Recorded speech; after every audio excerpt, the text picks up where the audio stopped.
So it is a path to freedom, to economic sovereignty for a nation, not just for a person, but for a nation. And I think, a country like yours, like Norway, well, probably don't think about being ostracized by the rest of the world very often. But the world changes quickly. Yep.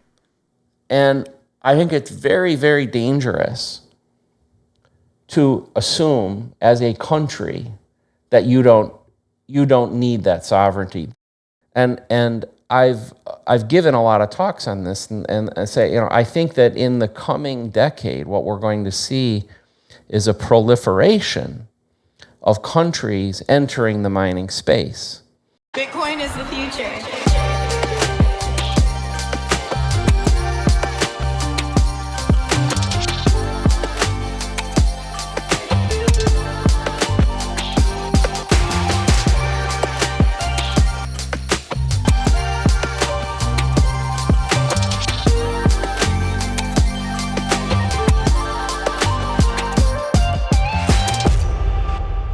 Visste du at bare bitcoin ofte har den billigste prisen ved kjøp av bitcoin? Og visste du at du får en hyggelig startbonus hvis du bruker kodeord tanker når du oppretter en bruker?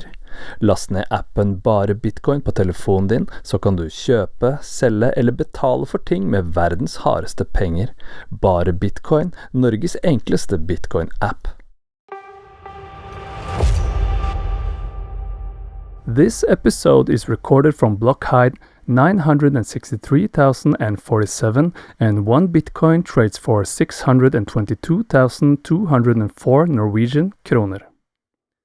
Satoshi called them proof of workers, and to quote Gigi, proof of work is proof that proof of work is working.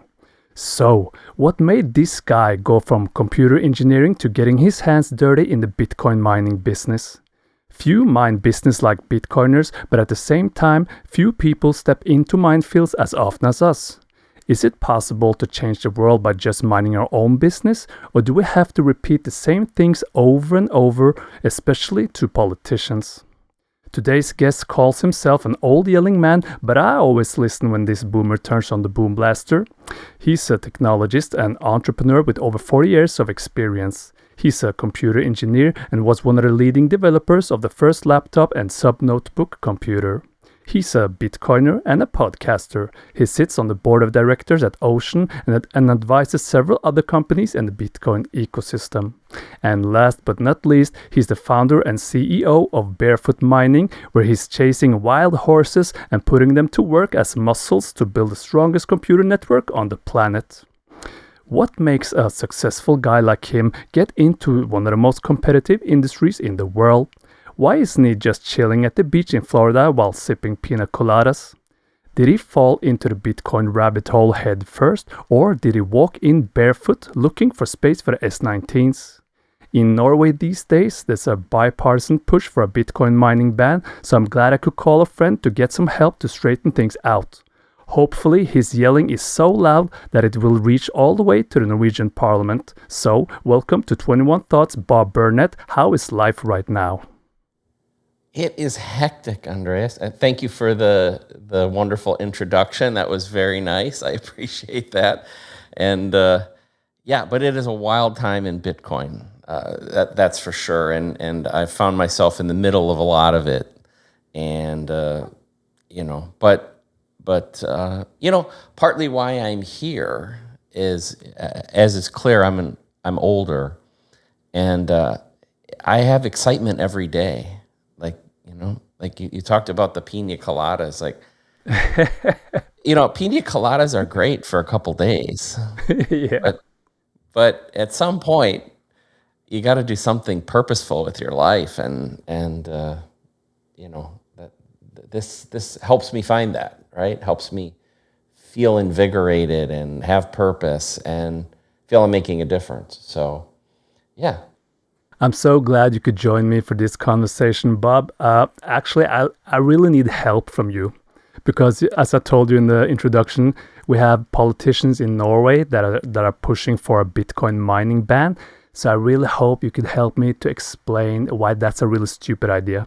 But first, I always have my opening question for all my guests, and that is, do you remember your first memory of money or value?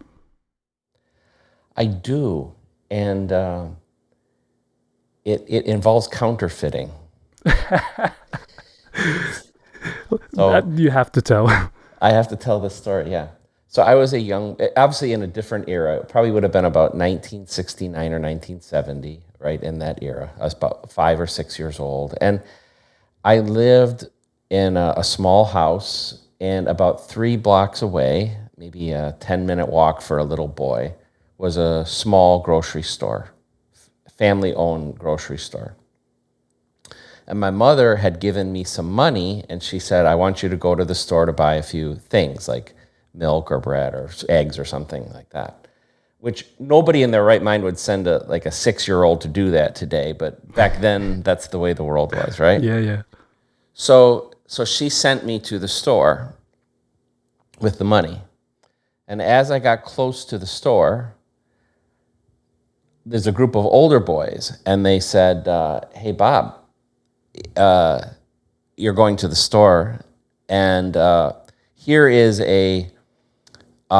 we called them a slug.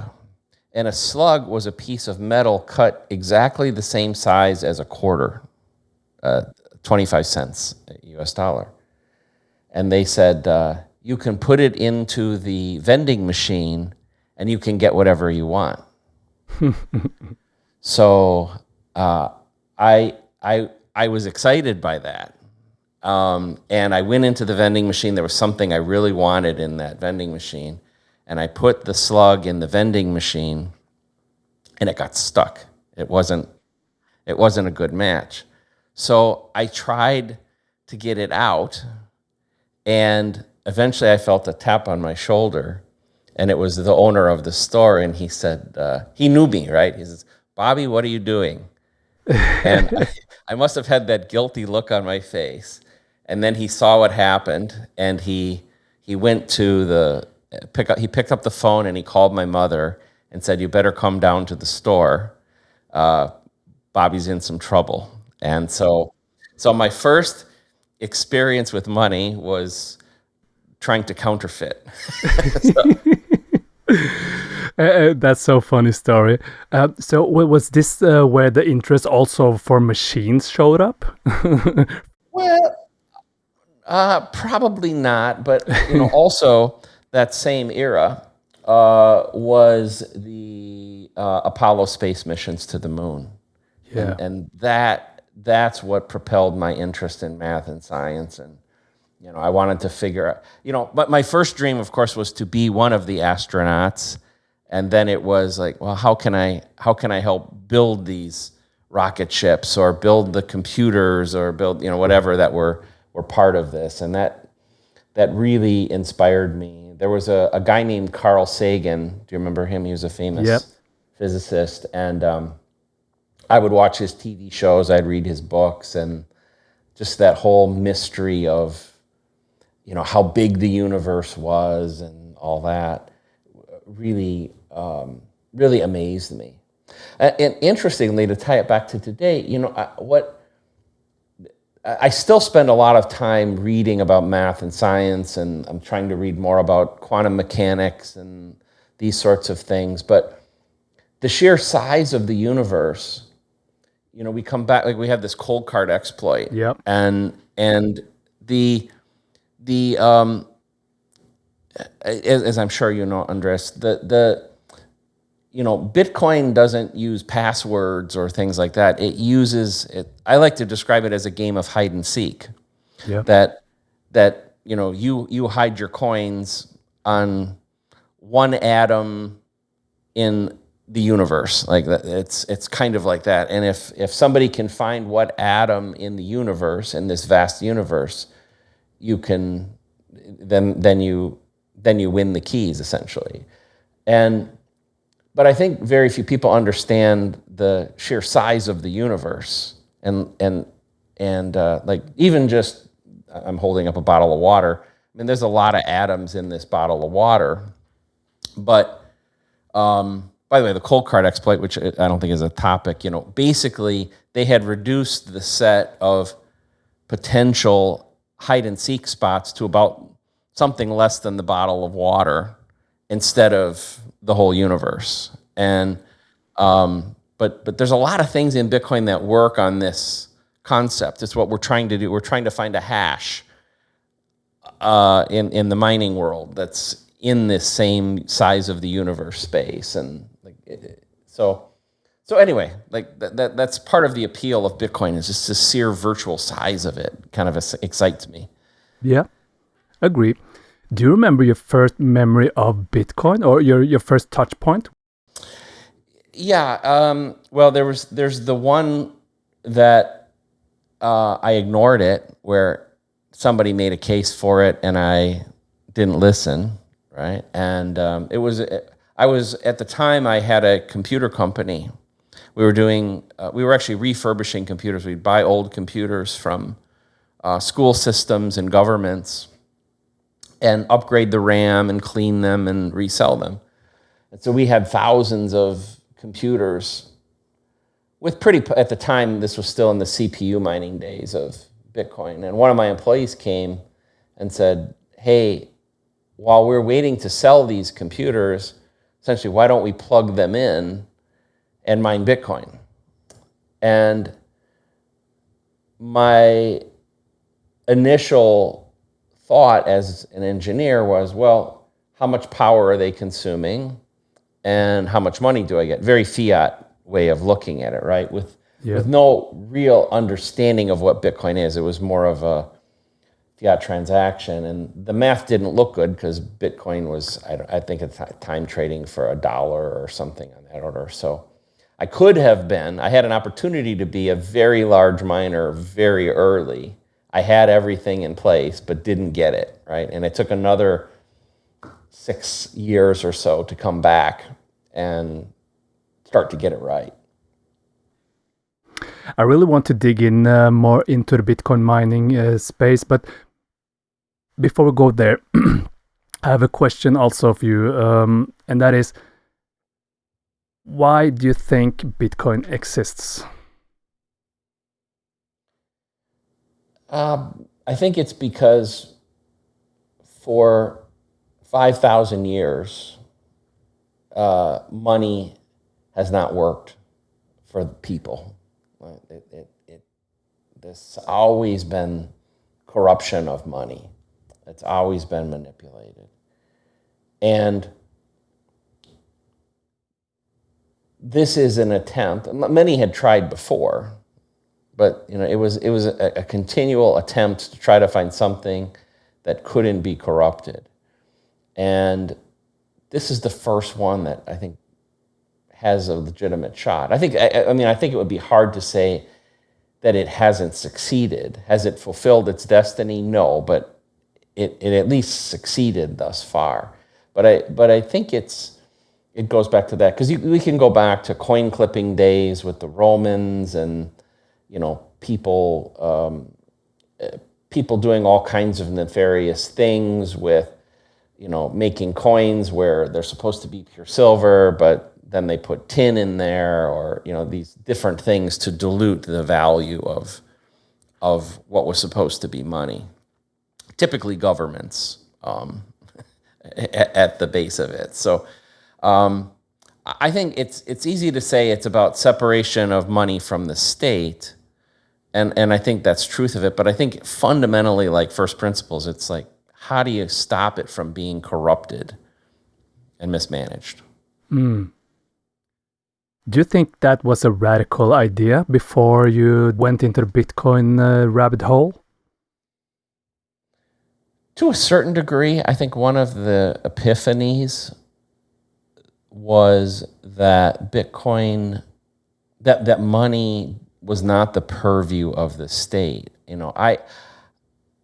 I was an Austrian, so I actually have a degree, in addition to my technical degree, I have a degree in economics, but it's Keynesian stuff. Yeah. I always loved the macro side of economics. And I certainly understood about sound money.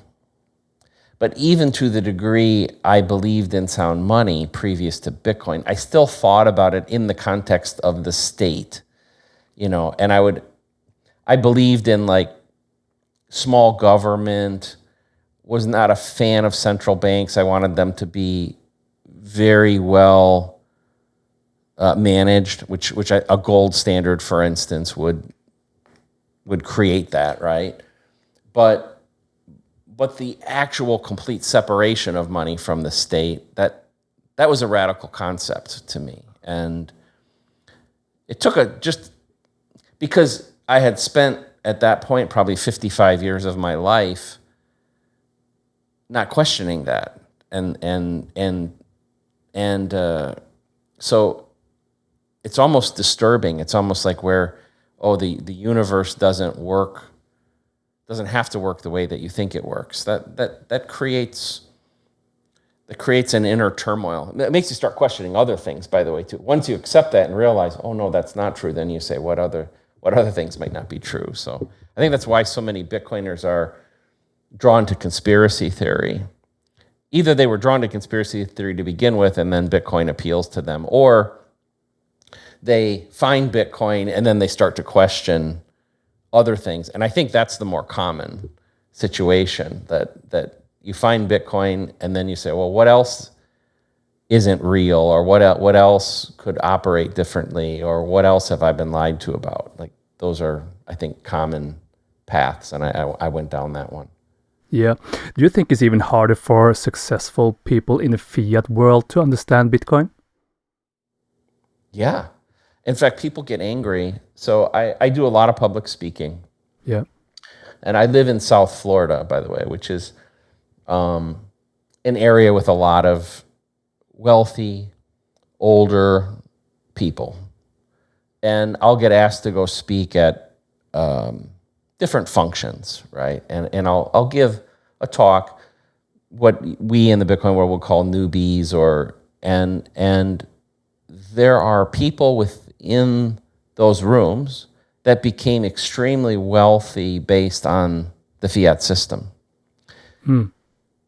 And a lot of them taking advantage of the Cantillon effect and things like that as well. A lot of them that are US based, obviously, and have had the benefit of, being the global reserve currency, like these sorts of things. And so when I start saying that, they get very defensive. Some get very angry. I've had people, literally stand up and yell and point fingers at me. Like, how dare you, say this? And why is that, you think? Well, a lot of the people that are down here come from, like, an inordinately high percentage of people come from real estate, the world of finance, wealth management. I'm not saying everybody, but I'm saying like a really high percentage of those people. And sometimes this is called white privilege, but they're not all white. It's just like they were in the right place at the right time. And in essence, I'm not saying they didn't work at all, but they really were positioned well. In other words, they could do very, very poorly and still in their job, but still do really, really well. If you were making your money in the 70s, 80s, 90s, whatever, these guys often did very, very well. And they, I think they don't want to face that maybe the result of what they have is not simply the result of their effort. And like, I'll talk about things like for instance, that the U.S. exports inflation is one of the things. And it's something that doesn't dawn on. It's say, well, it's kind of part of the Triffin dilemma. It's kind of an ancillary thing to the Triffin dilemma, which, would your folks know what the Triffin dilemma is? No, please explain it, please. Oh, okay. So the Triffin dilemma is a concept that says that whatever country holds the status of global reserve currency or asset, they must ultimately be a net exporter of money and importer of goods. So when you think about that, what it says is because your country, in this case the US dollar, needs dollars, then the only way for them to get those dollars is to sell something to somebody that has them. And well, who has most of the dollars? Well, of course, the country that made them, right? So it means that if you're a potato farmer in Peru, or you are you make textiles in Norway, or whatever, and you want to buy goods from people in other countries that want dollars too, it creates this demand for dollars externally. And so ultimately, though, it means that those countries must be very aggressive in the manner in which they sell goods to the U.S. So often that means selling at or below cost because they must have that out. Well, eventually that erodes the U.S. manufacturing base. Yep. Which is what happened. Excuse me. So politicians in the U.S. blame the deterioration of the manufacturing base, whether, again, textiles, automobiles, furniture, all these different things that at one point in time were very prevalent in the U.S. They blame that on bad foreign countries with aggressive policies. And then they use that to justify tariffs. But the reality is that those countries, if we use, let's say Indonesia, I'll use Indonesia as an example. Well, if Indonesia is got a furniture manufacturer, they are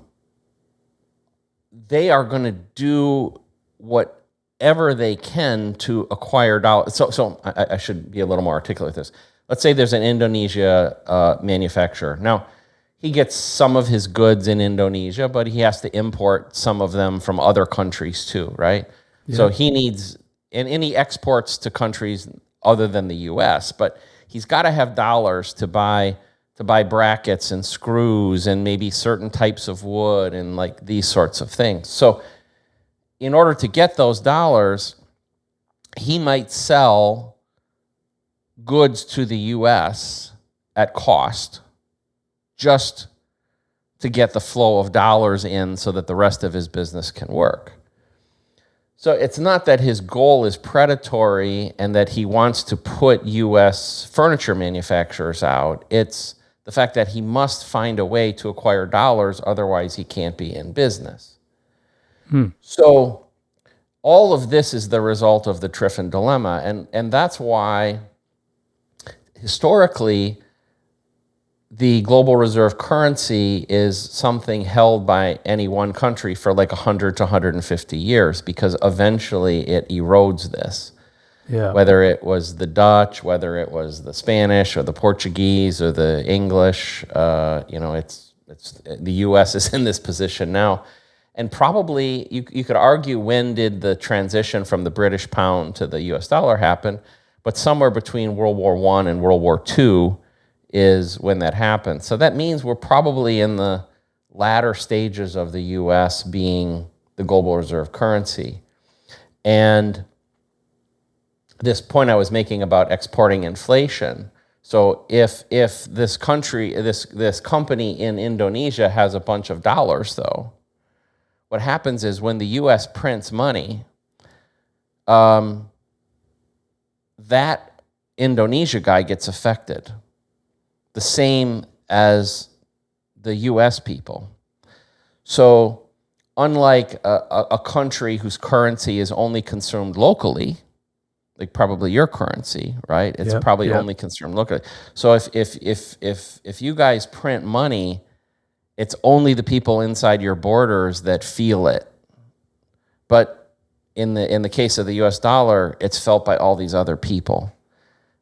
But because of the Cantillon effect, the first people receiving the money are like these people I talked about.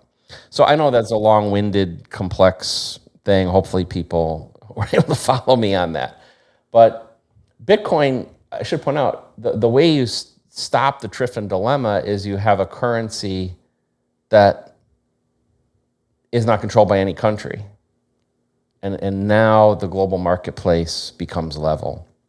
Nobody has an advantage or disadvantage. Nobody can export inflation. There is no Cantillon effect. Like these sort of things just vanish.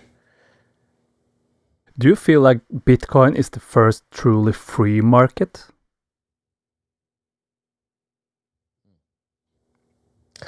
Probably. There most likely were markets in the old days that were almost like barter based. Yeah. I'm actually reading some prehistory right now, a book on the period of time from 1177 BC and older, like kind of the fruits of foundation. And a lot of those were barter markets. And I think those were probably free trade-ish. But that might have been the last one, at least on a larger scale. Yeah, because it's easy to think that maybe Bitcoin is trying to be captured right now. So much stuff going on with Wall Street and treasury companies and all. But do you think still that Bitcoin is the true free market, despite of all that? I think it's still free. And I respect that others maybe don't think so. And certainly there's another group that are concerned. There's a natural, like, I think one thing Bitcoiners sometimes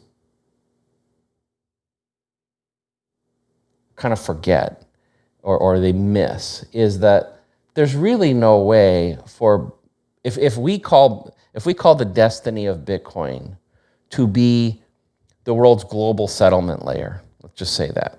So meaning all major transactions are settled on Bitcoin. It's the unit of count. There probably are still plenty of other currencies, but even those are based or pegged to Bitcoin, right? If that's kind of the destiny. It's completely unrealistic to think that nation states and large financial institutions and corporations aren't going to participate heavily and try to have influence over it. There is no utopia world, if that's what some people define as utopia, where none of those institutions exist and we all just live as 8 billion people without borders, without economies, without politicians, without bankers. Even Hal Finney, if you read some of the early Bitcoin stuff, Hal, clearly a very bright guy. He saw that right away too. He saw, there's going to be Bitcoin banks. There's going to be these institutions. The question in my mind revolves a lot around, well, will ultimately the big, let's say, financial institutions be those that grew up inside our ecosystem and then bled over into the fiat side or the rest of the world? Strategy, Coinbase, and I know these are not names necessarily people like, but or Strike or like these kind of companies, do they come over and take over, or does the opposite happen? Is it Bank of America and Deutsche Bank and Santander and like these sort of banks that embrace Bitcoin from the fiat side, or it could be some combination, obviously, of the two.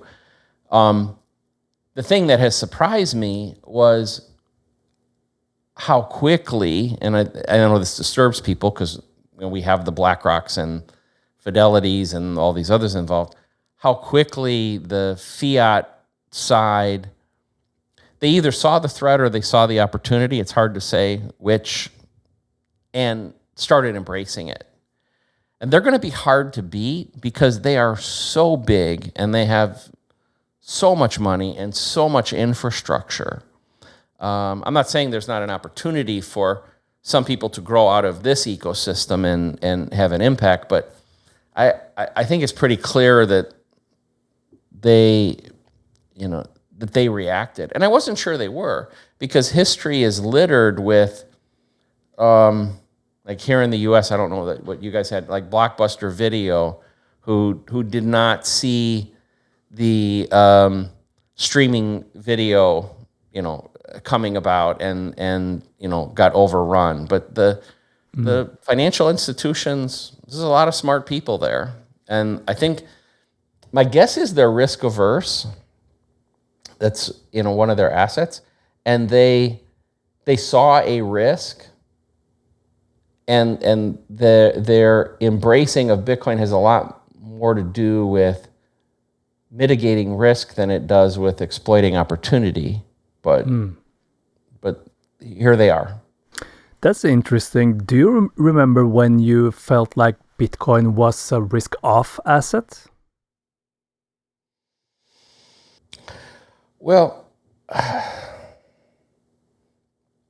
mean, I think it's both, and it's both risk on and risk off. And, I think it's very easy to argue both sides of that coin. Like, the market, though, doesn't know it that way. Like, because I just view it as a safe haven, certainly for the long run, but I also view it as still a massive asymmetric upside opportunity. So I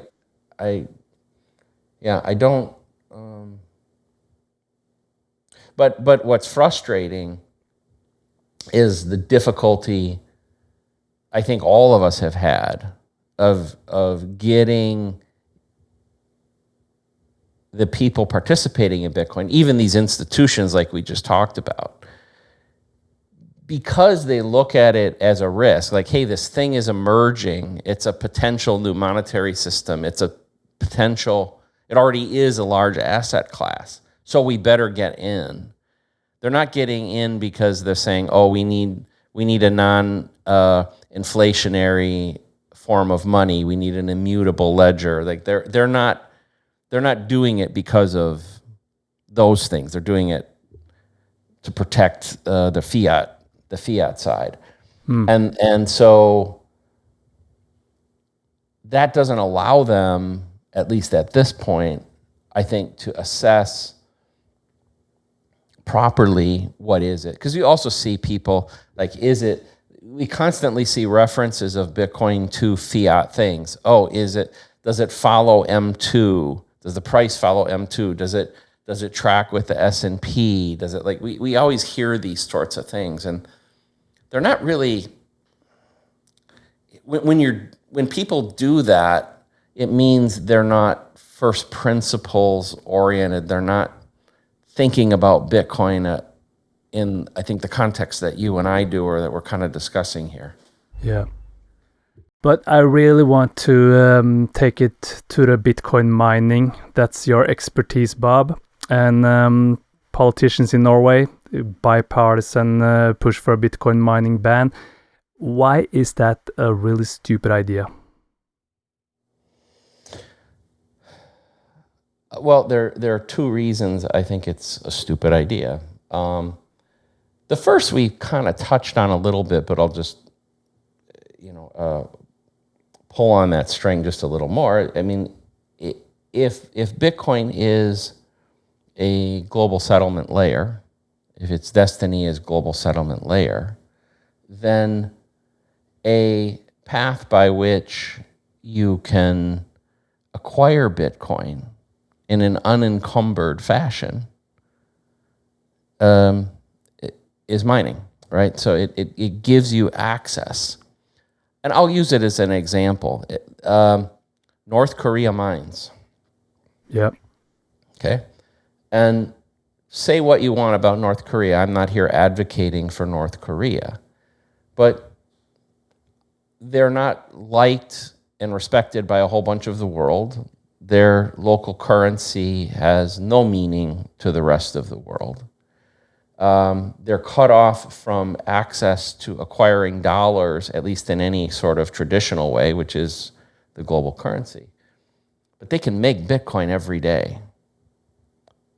And so, one, it gives them a hard asset, which in the most difficult of times, they can always trade with the rest of the world. And it's different than gold or, let's say, oil like your country would have, in that you don't have to find it, you don't have to produce it, you don't have to transport it, you don't have to do any of these sort of things. You can protect it. So it has all of these aspects as an asset. And mining is the only way to be guaranteed that you're going to get some. Yeah. So that's one. But I think it's the lesser important of the two things, I will say. The next is set aside the asset. Again, I'll use North Korea again as an example. North Korea, even if they have a bunch of dollars, outside of cash, it's very difficult for them to transact because they have no place in the monetary network. So if they mine, though, mining means you also have a role in the selection of transactions. What transactions go into the chain? Can you explain that? Yes. So Bitcoin is based on blocks. Each block is about 4 megabytes in size. But I think the best way to think about it is think of it as about 4,000 transactions that fit in that block. Roughly 144 are produced every day. Roughly 53,000 are produced every year. That means there's about 200 million transactions. You do all that math. There's about 200 million transactions a year. Block production is, over any extended period of time, is truly probabilistic. So if you have 1% of the global hash rate, and there are 53,000 blocks a year, you will produce roughly 10 every week. Which means the miner of the block selects what transactions go in the block. So even if there are 1 million transactions that want to be in a block waiting for what's called confirmation, the miner has the opportunity to prioritize and put whatever of the 1 million they want. They can pick 4,000 and put in their block. Well, if you're North Korea and you're trying to buy oranges and antibiotics and guns or whatever it is you're trying to buy, and you're also trying to sell things to other people, and Bitcoin is the only mechanism you have, you now know that basically every day you can do over 4,000 transactions, and the business of the country can continue on. So it is a path to freedom, to economic sovereignty for a nation, not just for a person, but for a nation. And I think, a country like yours, like Norway,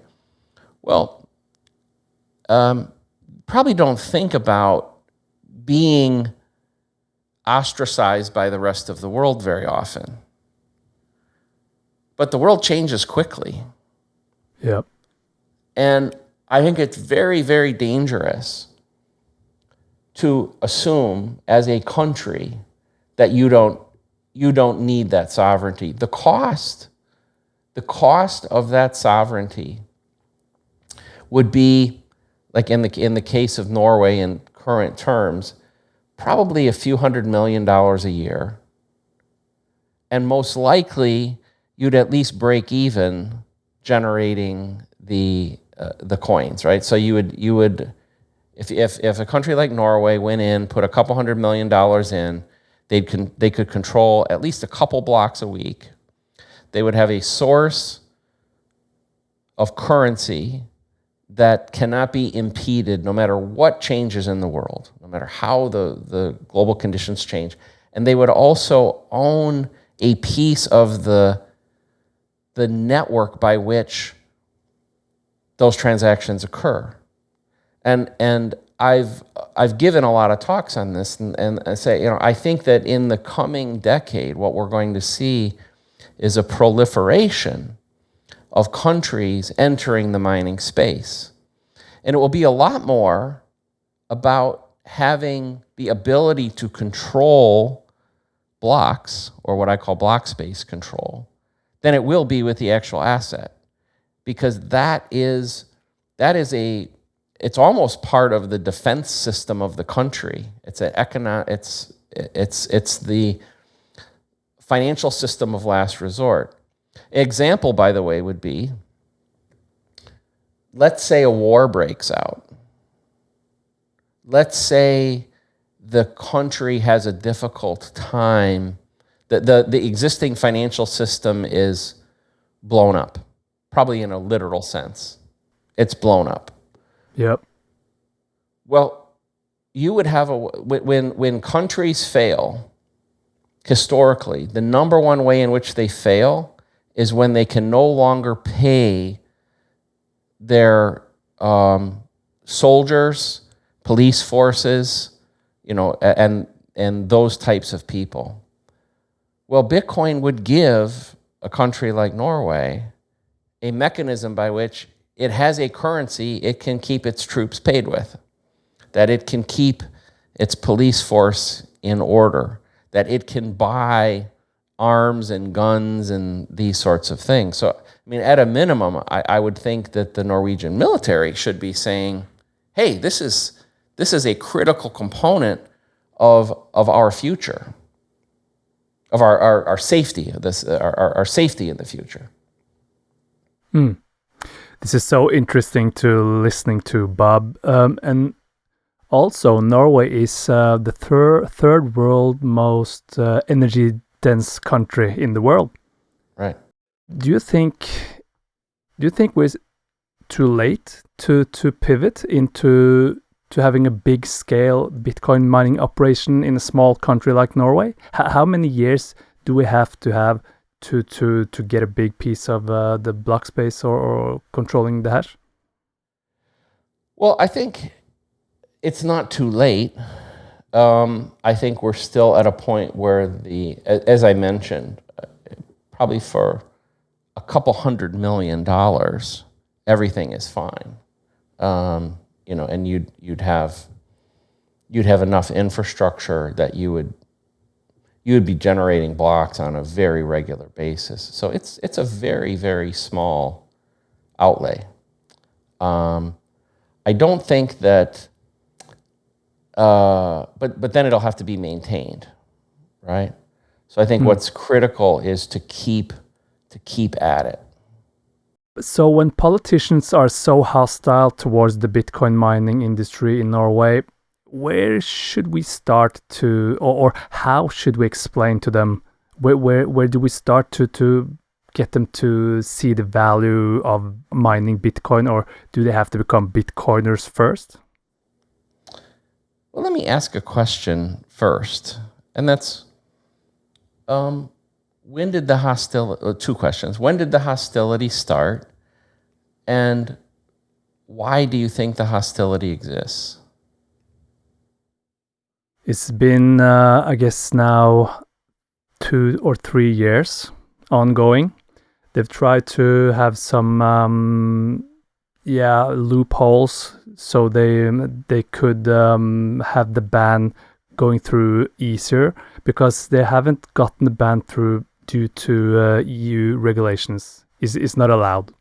And They're thinking we're just wasting all our energy on nothingness. So that's the ongoing type of argumentation from the politicians that, yeah, Bitcoin is just waste of energy. There's no value in it. It just drains our hydroelectrical dams and everything. So it's a lack of knowledge, I think. Yeah. Ignorance is a difficult enemy. Yeah. So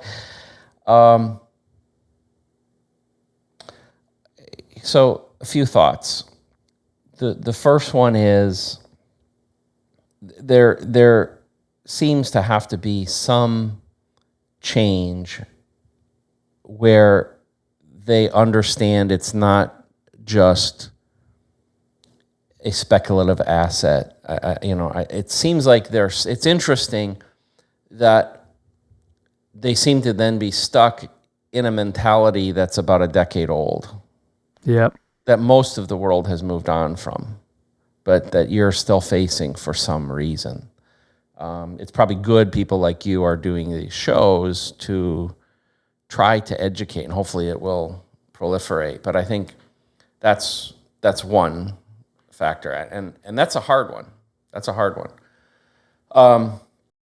Actually, let me ask you another question. What do the youth, and by youth, I'm a 62-year-old guy, so what do people in their 20s and 30s in Norway feel about Bitcoin? 20s, 30s, 40s, maybe even.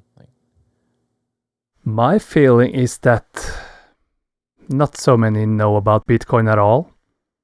They're not interested. They're just trying to get by, trying to get an education, trying to buy a house, just experiencing their lives are getting more difficult each year. So it seems to me like people don't have time to think of the system and fiat and all of these negative consequences with money losing value every year. So I feel like the youth and young people are quite stuck. So that's why I always would try to ask some questions and try to create a debate on the fiat system especially. And also have some discussions with politicians as well, but it's really hard to reach them, Okay.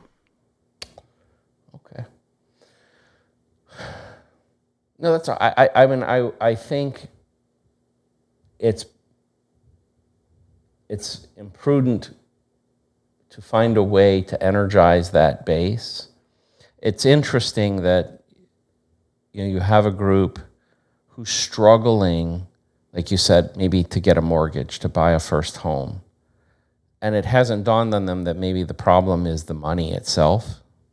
And so I think if you could start turning that page, that helps a lot. And because I think there are other places in the world where that's happened.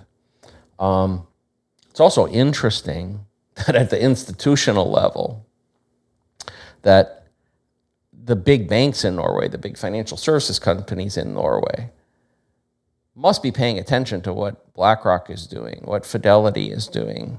Definitely. They must be saying, oh, what? There are these, for instance, these ETFs in the United States that are the most successful ETFs in the history of ETFs. So that, it's surprising that there's that cognitive dissonance or that knowledge disconnect. Now, the other thing, though, is I think both Bitcoiners overestimate the impact we have on electricity, and so do its opponents. So, some statistics. Globally, about 30,000 terawatt hours of electricity are produced annually. 30,000 terawatt hours of electricity annually. The Bitcoin network, as we sit here today, is down around 160 terawatt hours. That's almost exactly 1/2 of 1% of the world's energy. Yep. of electricity, excuse me. So it's tiny, actually. One 200th of the world's electricity is used by.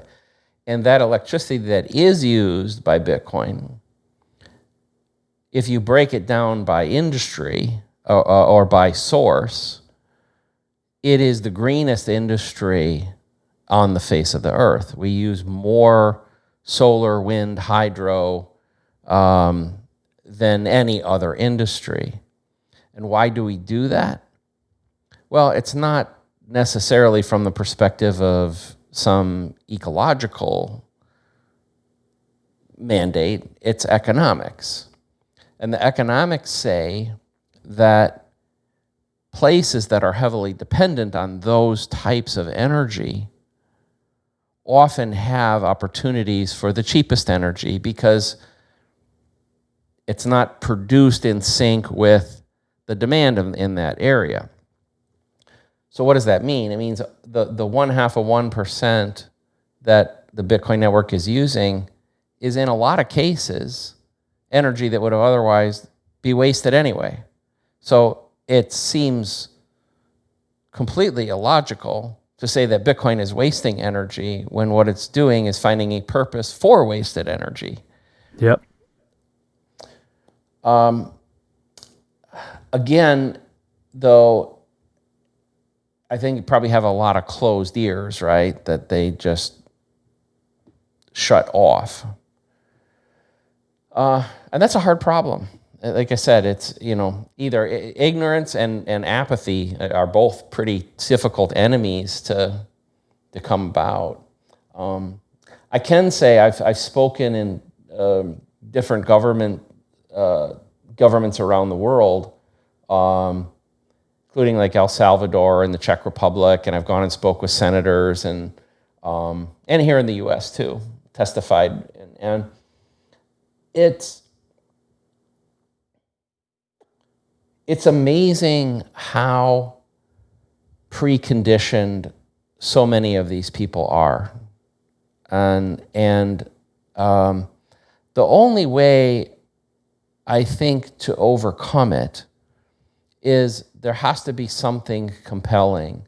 I think things like there are some different groups that talk about the implications of Bitcoin for dissidents, like what the Human Rights Foundation, does. And there are some other groups that I've worked with. I mean, those sort of things sometimes can at least give you an opening for dialogue. Like, well, there is a purpose. It would be interesting if I gave you an example of how this can be beneficial to a military. Again, probably some Bitcoiners don't like me saying that, like justifying Bitcoin through a military justification, but I'm serious about it. Like it really is something that I think has ramifications at the national defense level. But yeah, it's a tough battle, and what they probably really don't understand is they could make an existential mistake. That's probably the last thing I'll say on this topic is I can paint a scenario. I'm not saying it's a likely scenario in the short term, but I can paint an existential scenario where the country itself disintegrates because it didn't have this last line of defense. I also thinking of what about using the mining industry to stabilize the grid?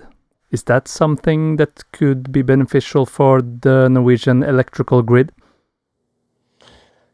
It can be on a local basis. Again,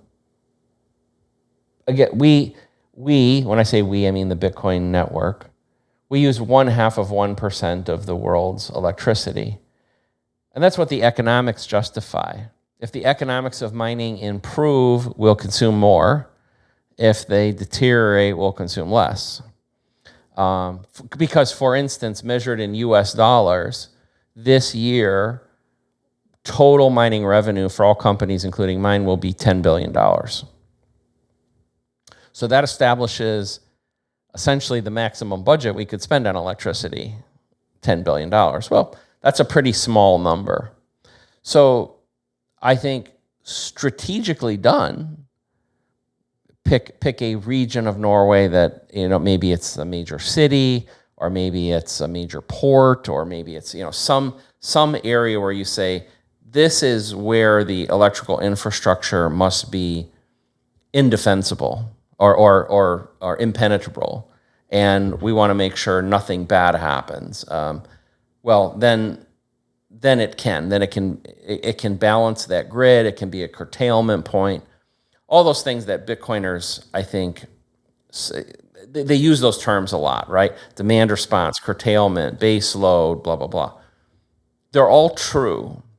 However, they get overused. And the reason is that while it is absolutely happening in Texas at a decent scale, I'll go back to, there's only $10 billion of electricity consumption for the whole globe. So could 100 million of that be in Norway? Sure. But that's not enough to stabilize the entire grid of the country, but it probably could stabilize the grid of like I said, a major industrial area, a major residential area, something like that, but not the whole country. And if Norway does it, and Russia does it, and China does it, and Nigeria does it, and Brazil does it, and all that, well, there just isn't enough, that 10 billion. So I will say, again, the first countries in have an advantage. The last countries in maybe never get in. Do you see a future where regular people also can be Bitcoin miners? Let's say you have a water heater with 3,000 watts, Sure, which is a miner. Do you think there's a marketplace for that stuff? Yes, and I think it's growing. I think thankfully we've actually seen a reversal. So I divide mining into 3 categories. I call it rabbits, horses, and elephants. I think you mentioned the horses earlier in the call. Yeah, could you explain the difference between these? Yeah, so an elephant is a large site, tens of megawatts. They're very powerful. They're the type of installation that does what we were talking about, providing base load, being a curtailment point. These sorts of things are typically done by those sites. The good news about those sites is, they're big and they're powerful, but the bad thing is they're centralized. They're easy to find. So if they are attacked, that attack could be, by the way, a terrorist. Yeah. The attack could be Mother Nature causing a problem in impairing the whole thing. It could be legislative. It could be a ban or things like that. They are the poster children of these sort of things. They also take a long time to build. So they're expensive and they take a long time. A rabbit site is the opposite. A rabbit site is not really a site. It's an individual doing exactly what you've said. It could be running a $79 BitX or an older S19 in a shed or a garage or something like that. The heat pump movement, I think, is really cool, where people now use it for home heating, heating a pool, heating a hot tub, providing base, like melting ice on driveways. I've seen all kinds of very cool things. I also think that what has happened in the last year or so with the BIP 110 situation, the Core 30 situation, kind of all wrapped together, have reinvigorated a group of people to want to be miners, even if they're small. Like, so rabbit miners individually are meaningless, but collectively can be powerful. And I think the network would be healthiest if we could get maybe 10% or so of the hash rate to be the rabbits. My estimate, it's more like 1, by the way, right now. But it's probably double what it was 18 months ago. So we're going the right direction. Those people aren't mining trying to be profitable, though. They're hopefully about break even, but they're getting another benefit. That benefit could be the heat reuse like you talked about. It could be personal sovereignty. It could be, decentralizing the network. The horses are the middle ground, so they're commercial operations. It's what my company specializes in. It might be 1 megawatt, 5 megawatts, half a megawatt, like these kind of sites. They're difficult to find. Like most of my sites, if I didn't tell you where they were, you wouldn't know that they were there. You'd drive by an industrial park and you'd see something that looks like a shed or an outbuilding, and you wouldn't know what was going on.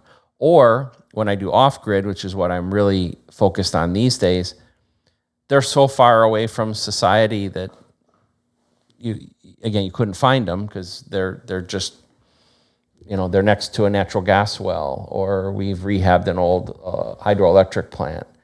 And so anyway, those are the different classes. I think we've seen a reinvigorated base. We've seen a big shrinking of the elephants, by the way. AI has caused a lot of the elephant companies haven't been run very well, and they haven't made money. These are a lot of the U.S. publicly traded mining companies. They have access to a lot of power at reasonably good energy rates, and they are seeing massive capital inflows from AI to decommission their Bitcoin mining and convert to AI. And that's been a big piece of the shrink in global hash rate we're approaching a year, roughly 25% decrease in global hash rate in the last year. There's so much, so many facets in Bitcoin, and I think maybe the technical side of Bitcoin can be quite intimidating. How do we make sure that we don't push people away in fear of hardware and tech stuff? That's a really good question.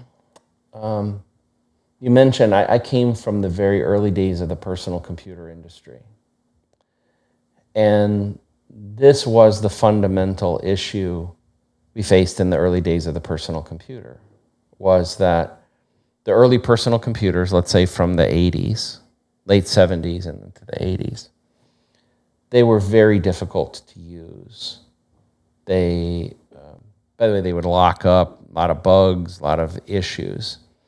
And if for instance, you wanted to do something with it, you wrote your own software to do so. Yeah. That's how it was. So it was clearly intimidating to the vast majority of the population. And what happened starting in the early 90s and through the 90s was a tremendous focus on ease of use and allowing the average person to now make use of this tool. And I think, as you know now, pretty much anybody, you could pull a computer out of the box and they can figure out how to connect it to the internet and do at least the basic things. They can write an email, they can open a spreadsheet, they can do a Google search, these sorts of things. They're done even by 3 and 4-year-olds. So Bitcoin as an ecosystem, if it wants to take the next leap, in my opinion, this is a huge piece of it. We've had those that follow it. There was something called the cold card exploit, which had to do with a gap in the way that seed phrases were generated for those cards, and it essentially meant some people lost some Bitcoin because of this. But self-custody itself is very difficult. Doing a Bitcoin transaction is too difficult. Setting up a mining system is too difficult. Like all of these things that are kind of basic building blocks, I believe the focus of the community needs to be on making those things easier. And we need a lot less focus on how do we add new features. It's very easy to get excited as an engineer about all these different things. New opcodes, new ways of using script, Bitcoin virtual machines, zero knowledge proofs, quantum resistance. By the way, if all that meant nothing to you out there, that's actually my point. Like nobody really cares about that stuff right now. Like we have to do the basics first, which is get this stuff accessible to the average person. Then we do those other things. But we have this disconnect where I believe that the developers, whether they're in Bitcoin Core or they're at the application layer or things like that, this is not typically the type of work they enjoy doing or even that they're schooled in. Like when I was working in the personal computer industry, and I ran a large development team at about 500 people, engineers that we were designing PCs. And in the early days, everybody was an electrical engineer or a mechanical engineer. We had some firmware people. That was what the team looked like. Well, that was, let's say, in the 80s.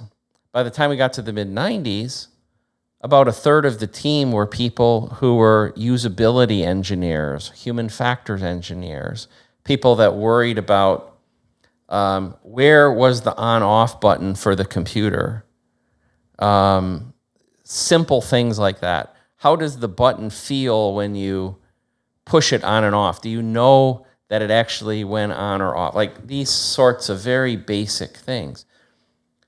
There is a group of people who take great pleasure in designing that type of thing. We called it human factors. But there's a whole group of people who don't.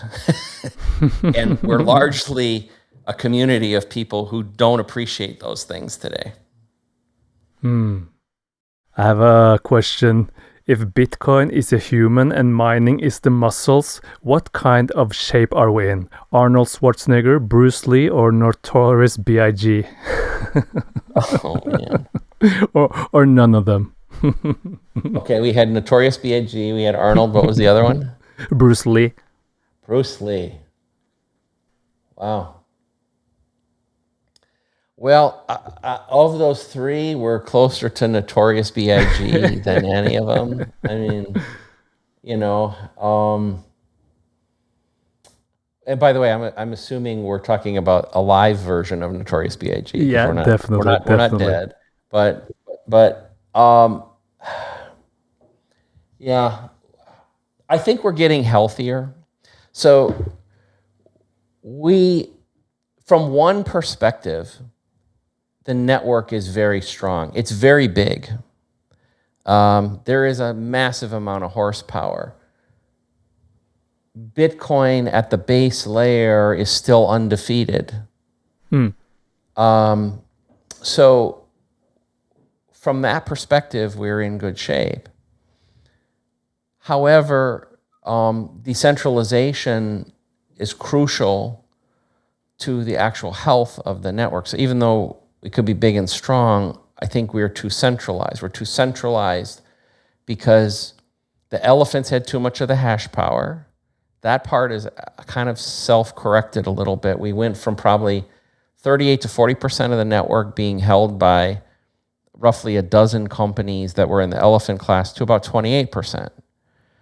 And I think we always need some elephants. Just like any ecosystem, you want rabbits and horses and elephants in some sort of balance. There were too many elephants. So the hash power is side of things is self-correcting. The pool side is not, though. The pool side, Foundry and pool, F2 pool, via BTC, the big pools, still control way too much of the network. And what that means, by the way, is we talked about creating blocks before.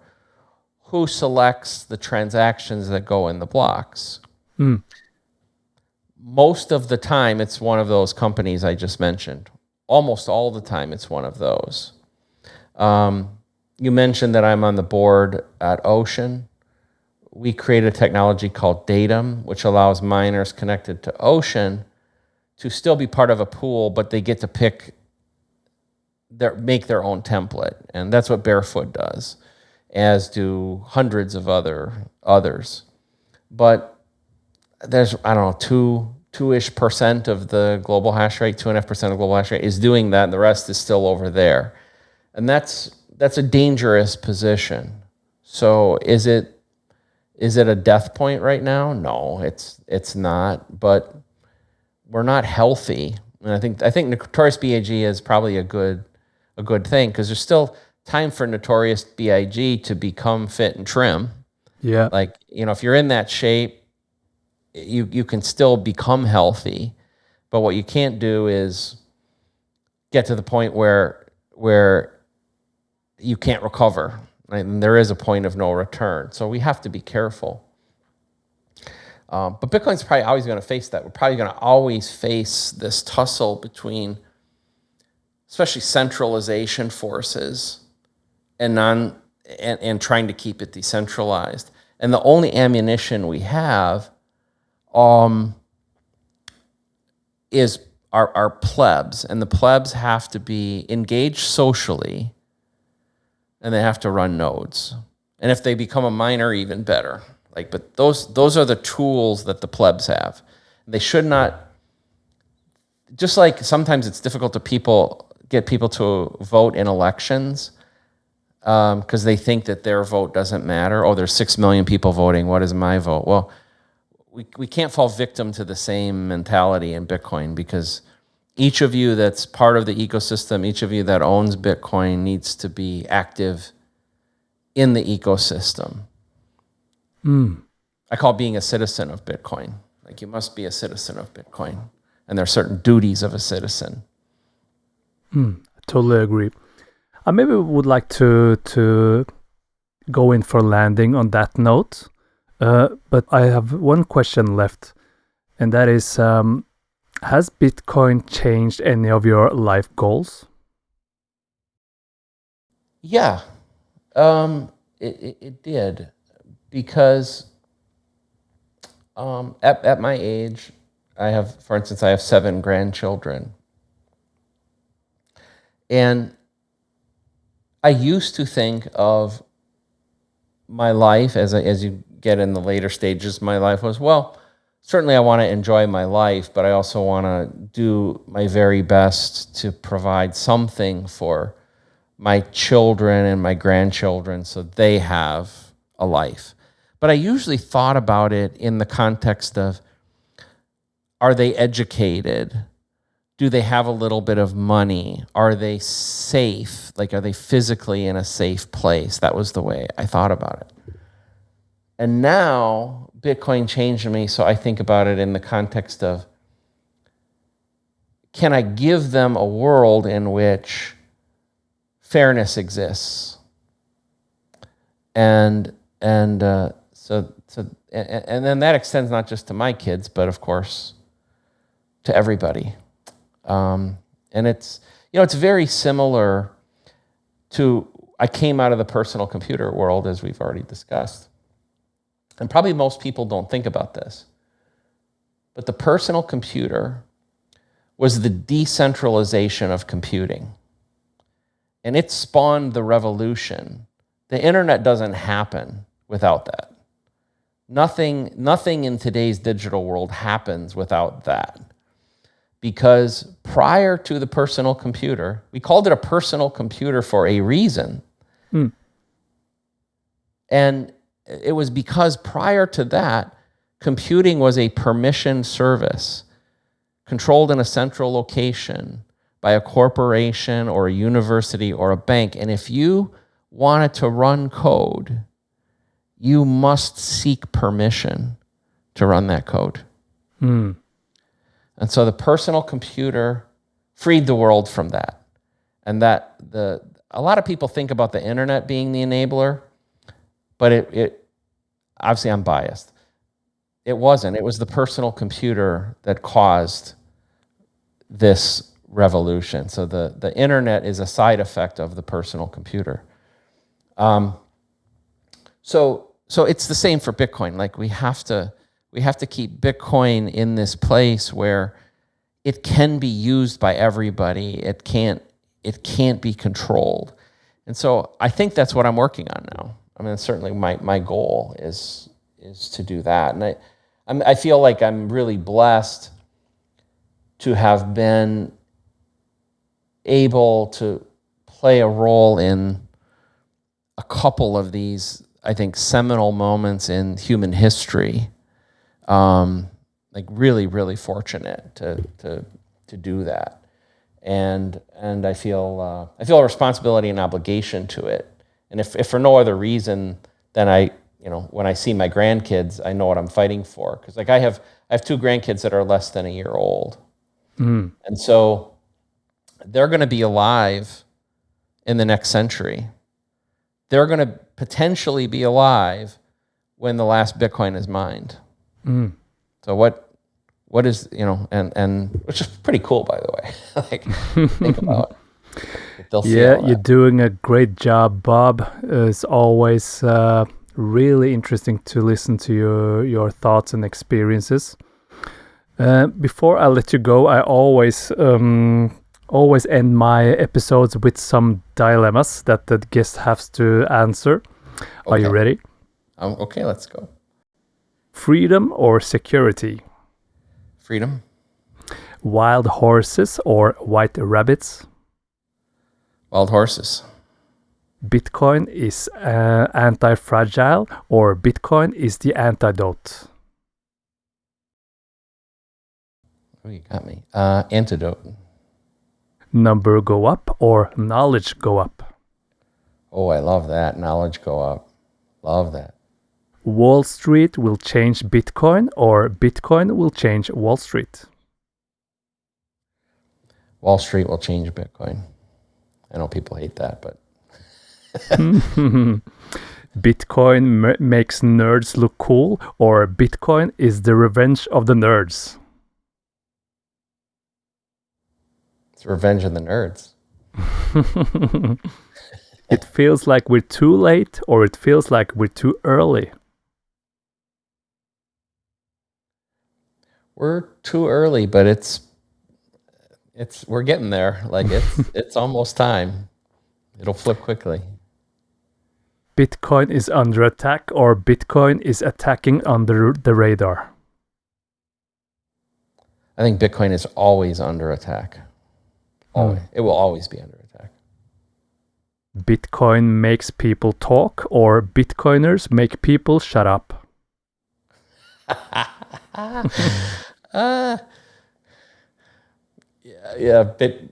Bitcoin makes people shut up, right? Yeah.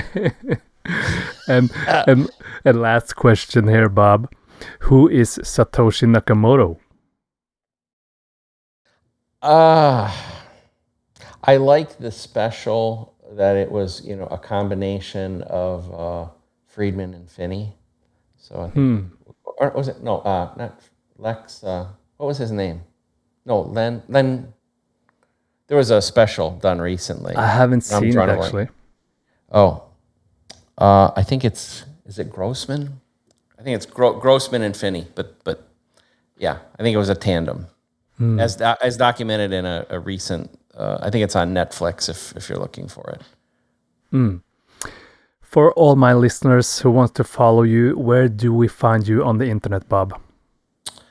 I'm fairly active on X at boomer_BTC. I have several shows, most notably the Bitcoin Boomers that I do with Larry Lepard and Gary Leland and George Bodine.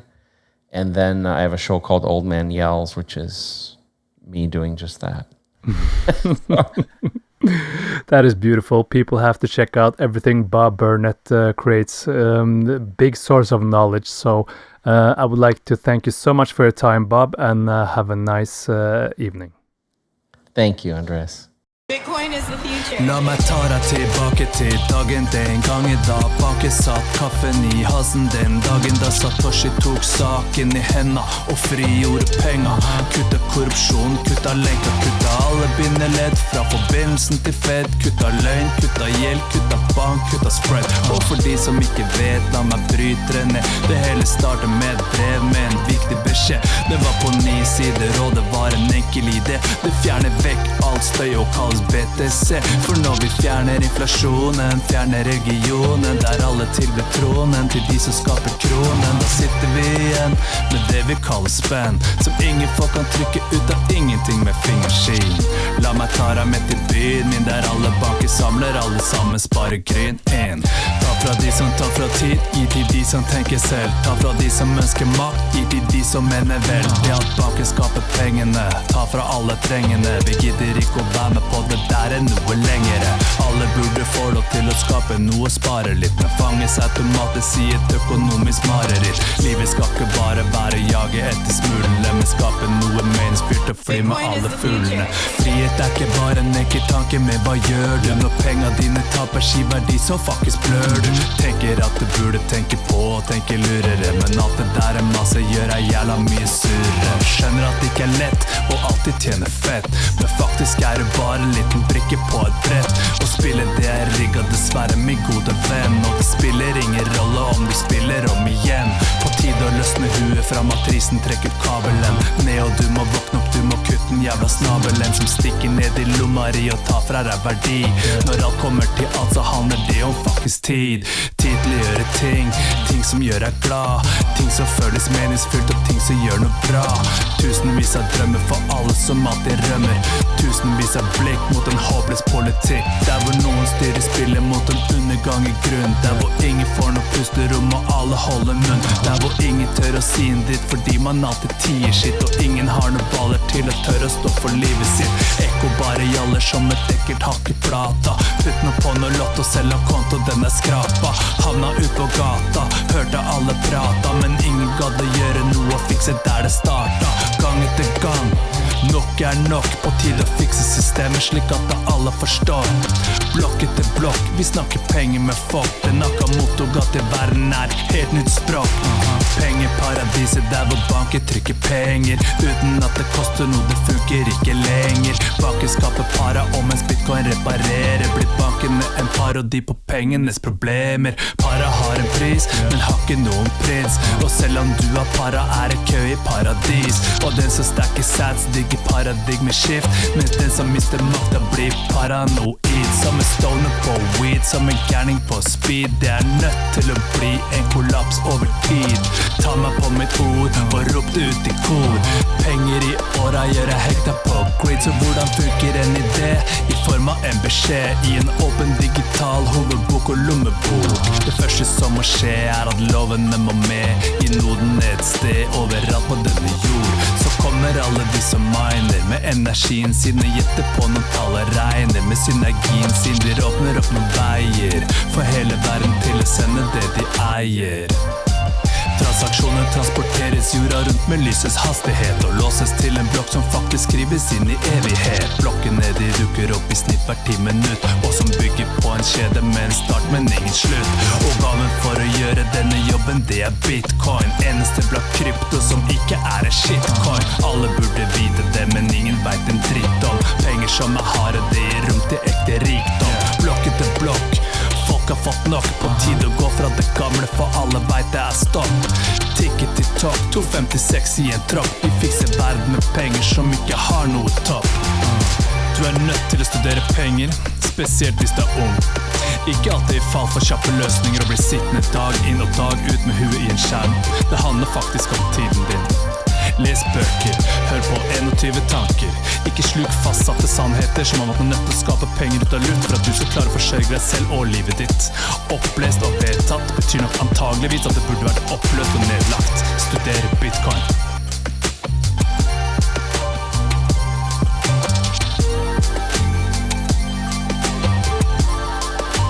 Bitcoin is the future. Med appen Bare Bitcoin på telefonen din, så kan du kjøpe, selge eller betale for ting med verdens hardeste penger. Bare Bitcoin, Norges enkleste Bitcoin-app.